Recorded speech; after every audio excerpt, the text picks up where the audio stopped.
genre, ce n'est pas un mot. Enfin, c'est un mot, mais pas quand c'est utilisé dans le cadre de l'idéologie queer. J'ai expliqué dans la vidéo précédente de quoi il s'agit. Qu'est-ce que veut dire le mot genre en français, indépendamment de l'idéologie queer? Ça veut dire catégorie. Un genre, c'est une catégorie. Et le mot genre a divers sens plus précis. Le roman et le théâtre sont des genres littéraires. On parle d'un genre de musique. Le genre est un rang taxonomique en biologie.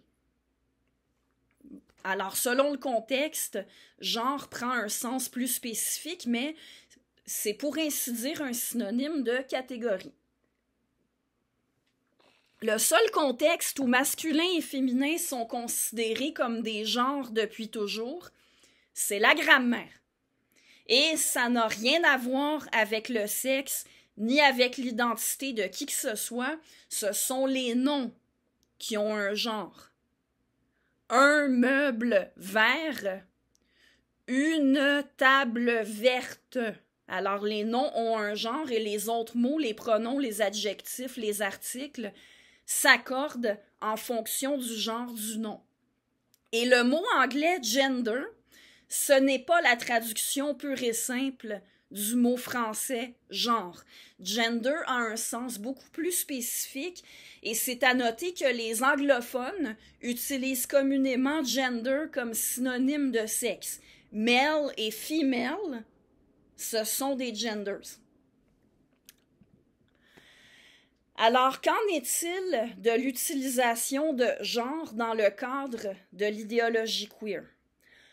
On parle maintenant de genre masculin et féminin en dehors du contexte de la grammaire.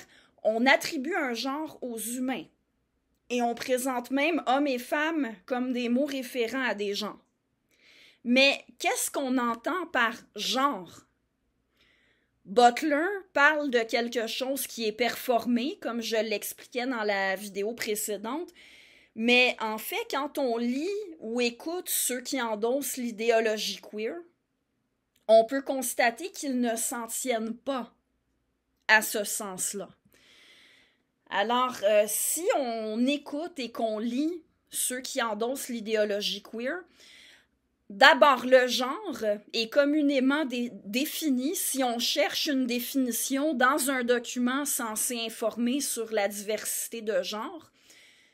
Généralement, la définition qu'on va trouver, ça ressemble à peu près à ceci. Le genre, ce serait un ensemble de normes établies par la culture, des attentes de la société quant au comportement des individus en fonction de leur sexe.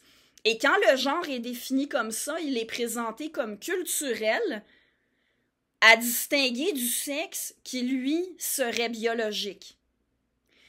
Mais quand on prend la peine d'écouter pour voir quels sont les traits qui sont présentés comme faisant partie du genre, on se rend compte qu'un bon nombre de différences clairement biologiques entre les hommes et les femmes sont incluses dans ce qu'on appelle le genre. Carrément, les traits sexuels secondaires et même primaires sont présentés comme faisant partie du genre. Alors, se faire poser des implants pour avoir l'air d'avoir des seins ou pour en avoir des plus gros si on est une femme à la base, c'est présenté comme une chirurgie d'affirmation de genre. Mais que les seins des femmes se développent et pas ceux des hommes, il n'y a rien de culturel là-dedans. C'est très clairement biologique. Donc là, il y a contradiction. Soit le genre exclut les différences biologiques, soit il les inclut. Et s'il les inclut, alors le genre ne peut pas être sans rapport avec le sexe. Et deux personnes de sexe différents ne peuvent pas correspondre au même genre si les différences biologiques sont des différences de genre. Alors, par exemple, ceux que les tenants de l'idéologie queer appellent des hommes transgenres, les personnes comme Marcus Dibb, c'est-à-dire quelqu'un qui est une femme, mais qui modifie son apparence de façon à ressembler le plus possible à un homme. Un homme transgenre, comme disent les tenants de l'idéologie queer, ne peut pas avoir tout à fait le même genre que ceux que les tenants de l'idéologie queer appellent des hommes cisgenres. Admettons quelqu'un comme Sean Strickland, quelqu'un qui est un homme et qui essaie pas de ressembler à autre chose qu'un homme. Bon, alors, pourtant, certainement, quelqu'un qui adhère à l'idéologie queer dirait que Sean Strickland et Marcus Dibb ont le même genre et que ce sont tous les deux des hommes, même si l'un est cisgenre et l'autre transgenre. Alors, si on revient à... il y a déjà 2 définitions différentes qui ont été établies précédemment, mais dans les 2 cas, on parlerait d'un ensemble de normes de féminité et de masculinité. On ne sait pas si c'est strictement des normes culturelles ou si ça inclut aussi des normes biologiques, mais en tout cas, on parle de l'ensemble de normes de féminité et de l'ensemble de normes de masculinité. Donc, on parle de stéréotypes. Le genre, ce serait des stéréotypes. Mais parfois, le genre, c'est plutôt présenté comme l'apparence de quelqu'un ou comme un ensemble d'attitudes qui caractérisent quelqu'un. Et parfois, le genre est carrément présenté comme le ressenti de quelqu'un. Alors ici aussi, il y a des contradictions. En fait, il y en a 2. Premièrement, si le genre est un ensemble de stéréotypes, alors le genre caractérise la collectivité, pas un individu. Alors que si c'est un ressenti, une apparence ou une attitude d'une personne, à ce moment-là, le genre caractérise l'individu. Alors, est-ce que ça caractérise la collectivité ou l'individu, ce qu'on appelle le genre? Et il y a une autre contradiction par ailleurs, c'est que si c'est un ressenti, le genre, ça ne peut pas être perçu par les autres. Par contre, si c'est une apparence ou une attitude, ça, c'est perceptible par les autres. Alors, prenons ces contradictions-là une après l'autre. On revient avec Sean Strickland. J'aime bien le prendre comme exemple, étant donné que c'est carrément une caricature des stéréotypes de masculinité. Alors, qu'est-ce qu'on pourrait dire de Sean Strickland qui rejoint les stéréotypes de masculinité? Sean Strickland est fort. Il est compétitif, il est enclin à se battre, il aime les sports de combat. Il est assertif, il a de l'assurance. Quand il parle, il est ferme. Son habillement est typiquement masculin.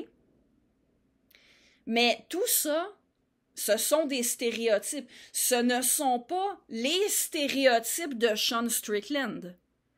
Ce sont des stéréotypes de masculinité qui ne peuvent exister que dans une collectivité. Si c'était les caractéristiques d'un seul individu, indépendamment de la collectivité, ce ne serait pas des stéréotypes. Alors, Sean Strickland, il peut correspondre à un genre, si genre égale stéréotype, mais il n'a pas son propre genre. Ce serait comme dire qu'il a ses propres stéréotypes. On pourrait toujours caractériser un individu en fonction des stéréotypes, mais ces stéréotypes-là doivent d'abord exister objectivement et indépendamment de l'individu. Ce qui entre d'autant plus en contradiction avec l'autre sens qui est donné au mot genre, c'est-à-dire que parfois ce sont des normes sociales auxquelles on peut être conforme ou non, ça je viens d'en parler, mais à d'autres moments, le genre est présenté comme quelque chose de subjectif, de personnel à chacun. Ça ne peut pas être les deux. Si le genre est culturel, il n'est pas subjectif et personnel à chacun. Ce qui est social n'est pas subjectif ni personnel à chacun. On peut en prendre connaissance et même l'étudier. Incidemment, c'est ça qu'on fait en sociologie. La sociologie, c'est une science. Son objet d'étude est empirique, il est objectif. Je vais poursuivre avec Sean Strickland et je vais le comparer à une autre personne, Mr. Meno. Pour voir les personnes que je mentionne, vous pouvez googler ou vous pouvez regarder dans la description, j'ai mis des liens. Alors, Mr. Meno, ce sont deux hommes, si on prend le mot homme dans son sens traditionnel et normal. Ce sont deux humains de sexe mâle. Si être un homme est une question de genre, est-ce qu'on peut dire que Mr. Meno et Sean Strickland sont deux hommes? Est-ce qu'on peut dire qu'ils sont du même genre? Si être de genre homme, c'est se conformer aux stéréotypes de masculinité, alors ce ne sont pas deux hommes. Sean Strickland est un homme, Mr. Meno n'est pas un homme. Mr. Meno rejette les stéréotypes de masculinité par ses paroles et par sa façon d'agir. Alors, si genre égale stéréotype de masculinité, ce ne sont pas deux hommes. Si le genre est un ressenti maintenant, quelque chose de personnel et subjectif, c'est d'autant plus embêtant. Sur quoi est-ce qu'on peut appuyer l'affirmation que Mr. Meno et Sean Strickland sont du même genre?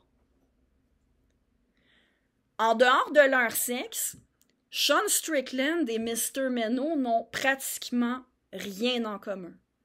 Et spécialement pas leur rapport aux normes de masculinité. Alors, qu'est-ce qui en fait tous les deux des hommes?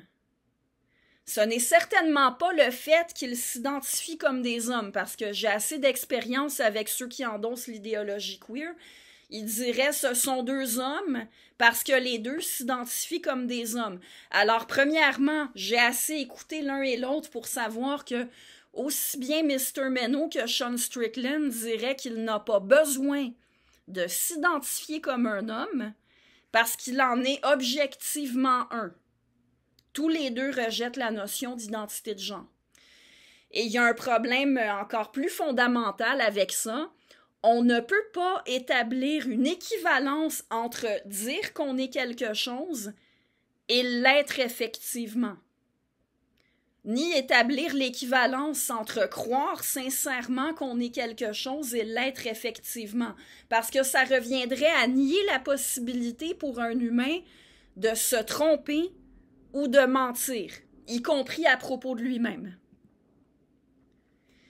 Et si on rajoute Marcus Dibb, personne trans de sexe féminin, s'identifie au masculin, alors est-ce que Marcus Dibb a le même genre que Mr. Meno et Sean Strickland? Selon l'idéologie queer, les trois personnes ont le même genre. Ce sont tous des hommes, tous les trois. Alors, Marcus Dibb, comme Sean Strickland, et contrairement à Mr. Meno, il se conforme à des stéréotypes de masculinité. Mais revenons à la question de savoir si les différences biologiques sont incluses dans ce qu'on appelle le genre. Mr. Meno, il correspond à des normes de masculinité, au moins par son anatomie. Et à cet égard-là, Marcus Dibb aura toujours des éléments femelles dans sa constitution. En fait, il aura toujours la constitution d'une femelle. Une femelle qui a modifié son corps, mais Marcus Dibb n'est pas de sexe mâle, ne le sera jamais. Alors, en plus, Marcus Dibb, il faut ajouter qu'il dit ouvertement qu'il n'est pas un homme. Alors, de dire ce sont des hommes parce qu'ils s'identifient comme tels, indépendamment que même si Marcus Dibb disait être un homme avec conviction, on ne peut toujours pas assimiler le fait de dire qu'on est quelque chose avec le fait de l'être vraiment. Mais même là, les tenants de l'idéologie queer seraient particulièrement coincés avec quelqu'un comme Marcus Dibb parce qu'il le dit, qu'il n'est pas un homme. Alors finalement, qu'est-ce que ces trois humains-là ont en commun? En dehors d'être trois êtres humains, mais donc d'avoir les droits fondamentaux qui viennent avec, il n'y a personne qui remet ça en question. Il n'y a pas de catégorie plus spécifique qu'on pourrait appeler genre qui les inclut tous les trois. Ils n'ont rien en commun. Bref, genre, ce n'est pas un mot, ça ne veut rien dire. Dire de quel genre est quelqu'un dans le cadre de l'idéologie queer, ça n'informe ni sur son sexe, ni sur son apparence, ni sur sa façon de s'habiller, ni sur son attitude, ni sur son rôle social, ni sur autre chose. Dans le cadre de l'idéologie queer, on en vient à le genre de quelqu'un, c'est celui qu'il dit avoir, et il n'y a aucun critère objectif qui permette de remettre en question ce qu'il dit. Alors, tout au plus, dire le genre de quelqu'un, ça informerait sur ce qu'il dit être, ce qui est une information très peu intéressante. Et encore là, ça n'informe pas toujours sur ce que les gens disent être, parce que ceux qui adhèrent à l'idéologie queer imposent des identités liées à la fausse notion de genre à des gens qui rejettent ces identités-là. Par exemple, ni Sean Strickland ni Mr. Meno n'acceptent l'identité homme cisgenre. Marcus Dibb, ceux qui promeuvent l'idéologie queer diraient qu'il est un homme, lui-même reconnaît qu'il n'est pas un homme, et il refuse aussi l'identité transgenre. Alors, dans le cadre de l'idéologie queer, on dirait que Marcus Dibb est un homme transgenre, lui, il rejette ça en bloc. Genre, ce n'est pas un mot. Et c'est l'une des raisons pour lesquelles l'idéologie queer n'est pas scientifique, et je reviens là-dessus dans la prochaine capsule.